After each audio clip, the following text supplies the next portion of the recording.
મોટા ભાઈ નાના ભાઈ ને હાથ પગ ચશ્મા લગાવવાના છે.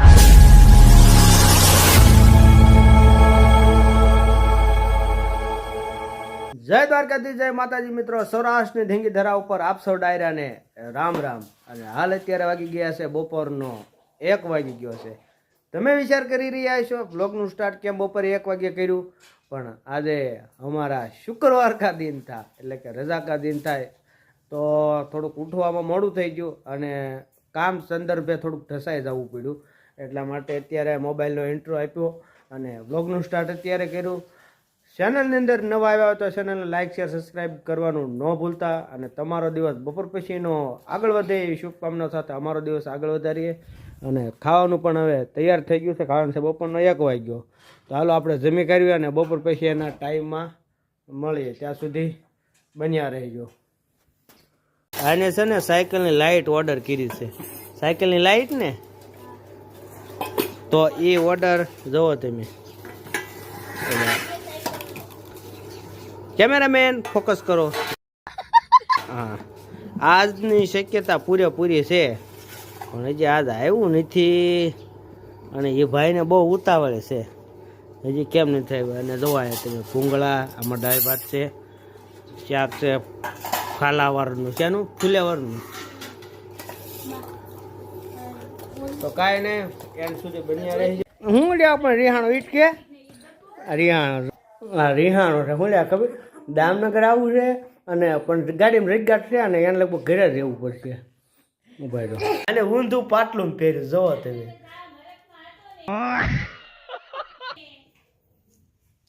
જવો ઊંધું પાટલું છે આનું, અને ખિસ્સા ઓલી બાજુ છે જોરિયા. આ ઊંધું પાટલું છે.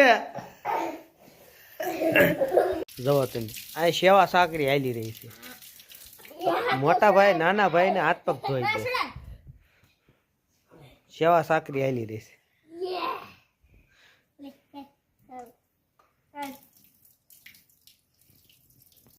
તો ફાઇનલી મિત્રો આપણો બગીચો તો આજે શુદ્ધ અને સુંદર કરી નાખ્યો, સાફ કરી નાખ્યો. તો તમે આ બધું વેલ બેલ હતું ને બધું કાઢી નાખ્યું. ગુલાબ સરસ મજાના આવી ગયા છે. પણ અત્યારે આપણે ડાગલા જેવા તૈયાર થઈને ક્યાં જવાનું ખબર છે? દવા બધાય દામનગર જવાનું છે. દામનગર કોઈની પાસે, તો કે દાદીમાં પાસે, એટલે કે આપણી ગુજરાતી ભાષામાં બા પાસે. અને એની પાસેથી થોડી ઘણી જૂની વાતો પણ જાણવી પડશે ને. કાંઈ નહીં, બ્લોગના એન્ડ સુધી બન્યા રહેજો. આપણે દામનગર જઈએ તો ચાલો. દામનગર જવું છે ને? ના જવું છે. આને બધી આ જ હોય, કોઈ ના એની કંઈ પાડી જ નથી. દવાઈની હવા જવો તમે, કારણ કે મફતના લાડવા જ કોને ન ભાવે, એમ આને મફતના લાડવા હોય. જવો તમે, જો બધા તૈયાર થઈને બેસી ગયા છે. અને આમાં હજી 600 જણા હમાડવાના છે. કેટલા? 600 જણા. જો તમે, શેરી સુમસામ છે. અને હમણાં આપણે દામનગરનો પંથ કાપવાનો છે. ચશ્મા લગાવવાના સર? હા, જોયું ને, ચશ્મા લગાડી દીધા.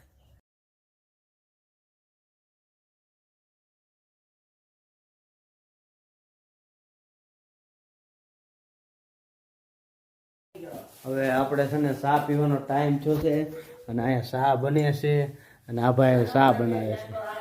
પણ હબદીને ચા નથી બનાવતા. એ ચા ચારું આપણે એને કીધું હતું ચા બનાવો, ચા બનાવો, પણ એ ઠાગા ઠૈયા કરું છું, સાસુડી ગળાવું છું, એવું કરે છે આ. અને જો અહીંયા એનું મેન્યુફેક્ચરિંગ હતું પણ અત્યારે બંધ કરી દીધું. હાલો, આ જોવો છો તમે, આ કોણ છે ખબર છે? આનું નામ શું છે? શિવનું જીમી નામ છે આનું. આ જીમી નામ છે આનું. તો આવું છે બધું આપણું રોજના આપણા બ્લોગ. કંઈક માતાજીની મહેરબાની, કંઈક તમારા બધાનો સપોર્ટ ખૂબ સારો રહેશે કે આપણે ખૂબ નજીક હોઈ આવ્યા છે મોનોટાઈઝની તરફ. તો આવો ને આવો સપોર્ટ આપતા રહેજો. તો ફાઇનલી મિત્રો આપણે દામનગરથી ઘરે વહી આવ્યા. અને બોટલ સાથે કોણ જોડાણું છે અત્યારે? પ્રથમભાઈ જુઓ તમે, એ આનથી રમી રહ્યા છે. શું છે? બાવ છે. જુઓ એનું ટીલું જુઓ તમે, છે ને મજા આવે છે એને. આને એક ફેર એક ફેર તો આવવું જ પડે એને બ્લોગમાં, તો કે બ્લોગ આખો અધૂરો રહે. એ ભાઈનું નિત્યક્રમ છે. એ અત્યારે આવ્યા 100 વાગે. ફાઇનલી મિત્રો આમ જોવો નજારો જોવો તમે છે ને, એક નંબર. પડખે જે આ આવ્યું ને એ કાંક આજ અનોખું દેખાણું છે ને. આ બધા અત્યારે હવે ખીહેર ઓરી આવે ને મકર સંક્રાંતિ, તો જુઓ તમે બધા આ બધા પતંગ સગાવે છે.